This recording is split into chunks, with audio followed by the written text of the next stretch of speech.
They sent the cops to my house 6 times in 1 month, accusing me of illegal construction, unauthorized animals, and even disturbing the harmony of the HOA. Every time I showed the same deed. Every time they walked away red-faced. The HOA refused to believe I owned the land, so I gave them proof they couldn't ignore. By the end of it, the police chief was laughing, the board president was in tears, and the HOA's own clubhouse, the land they thought was theirs, wasn't. I just wanted to build a workshop, that's all. I moved to Pine Hollow for peace and space. The house came with 4.7 acres of open land, mostly wild brush. My plan was simple: build a workshop and maybe keep a couple goats to maintain the greenery. Week 1 of breaking ground, knock knock, sheriff's deputy. Got a complaint from the HOA about unapproved construction. I handed him my county permits, stamped and sealed. He nodded. "You're clean. Sorry about that." That should have been the end, but it wasn't. It was just the beginning. 2 days later, another knock. Different deputy. "Noise complaint, heavy machinery." I gestured to the backhoe and laughed. "You mean the one on my land? During business hours?" Again, completely legal. Week 3, I got a letter from the HOA board accusing me of altering protected grounds.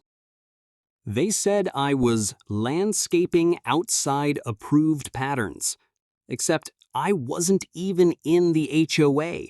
My deed was recorded outside the HOA jurisdiction by 82 feet, enough to make a legal difference. They'd assumed I was part of the subdivision just because my property was near the community trail. They assumed wrong. By now, my workshop frame was up. I'd parked a livestock trailer nearby and brought in 2 goats. The cops were sent again. Unauthorized animals in HOA zone. I asked one simple question. "Did you check the tax map?" The officer radioed back. 10 minutes later, he returned my papers, smiled, and left. The HOA wasn't just clueless. They were willfully ignoring the law. They wanted me to fall in line with rules that didn't even apply to me.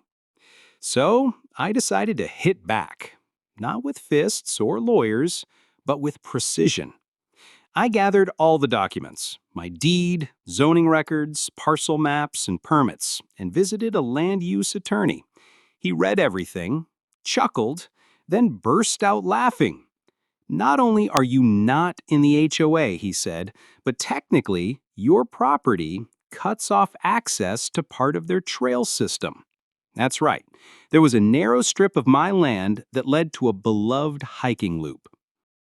They had been using that trail for 12 years, unofficially and without my permission. Suddenly, I had leverage. So I installed a simple post and rail fence and put up signs. "Private property, not HOA land. Trespassers will be prosecuted." It took just 24 hours. Karen, the HOA board president, showed up screaming. "You're ruining community access. This trail has been here since before you." I stayed calm. "Show me in writing where the HOA has easement rights." She couldn't, because they didn't. They called the cops. Again. But this time, the officer checked GPS, saw the boundary lines, and gave her a warning. The officer said, "Ma'am, this is his land. If you step across that fence again, you'll be arrested." The next week, I received a cease and desist letter claiming I was endangering the neighborhood by housing livestock near residential property. I replied with 2 things: a photo of the goats with name tags, alibi, and lawsuit, and a screenshot of the agricultural zoning permit I had just renewed that morning. I also CC'd the county commissioner and real estate records office. Then I dropped the bombshell. I was applying for a zoning adjustment to create a micro-sanctuary, open to the public. The sanctuary would include designated parking, right on the trail they used. 2 days later, I received a formal notice from the HOA.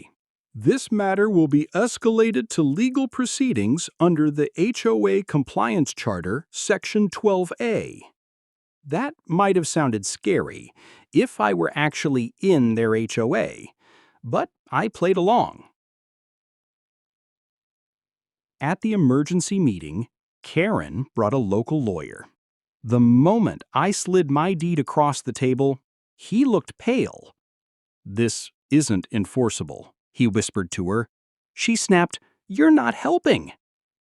That's when I stood up and delivered the real news, and it hit like a hammer. "Not only do I own the land you're falsely targeting," I said, "but as of last week, I now own the parcel directly beneath your HOA clubhouse." Silence. Someone dropped a pen.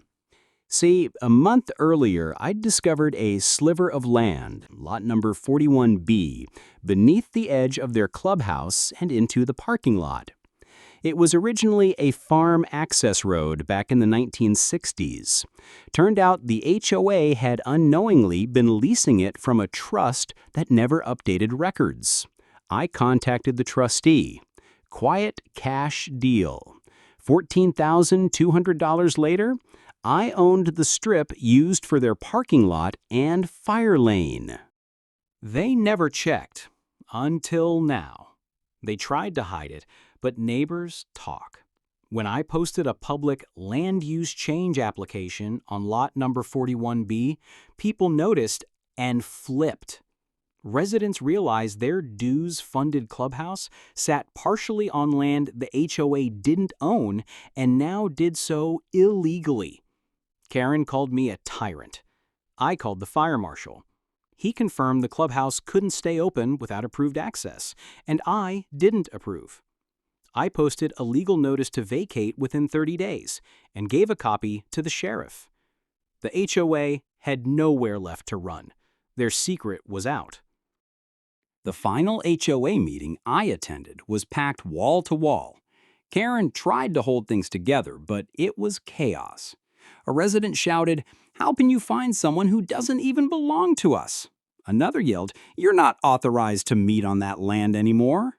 People demanded Karen resign. They demanded every fine be refunded. They demanded maps.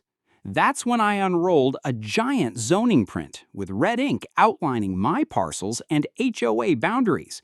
"This," I said, tapping the clubhouse, "is not yours and never was."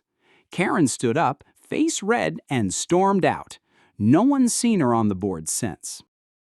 After that meeting, the HOA refunded every single fine they'd tried to charge me. Their beloved clubhouse was closed for 5 full weeks until they finally negotiated a legal lease with me. I now charge them $1 a year, plus mandatory free trail access for all non-HOA residents.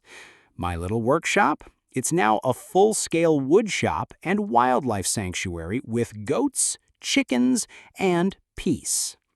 Karen listed her house for sale a month later, citing community hostility. I just smiled when I saw the moving truck in her driveway. Some people never learn, but the land remembers everything. Some folks think power comes from a title or a loud voice at meetings, but true power? It comes from owning the dirt under their feet. They tried to send cops, fines, and lawyers. I sent deeds, documents, and drones. And in the end, I didn't just win the battle, I owned the battlefield.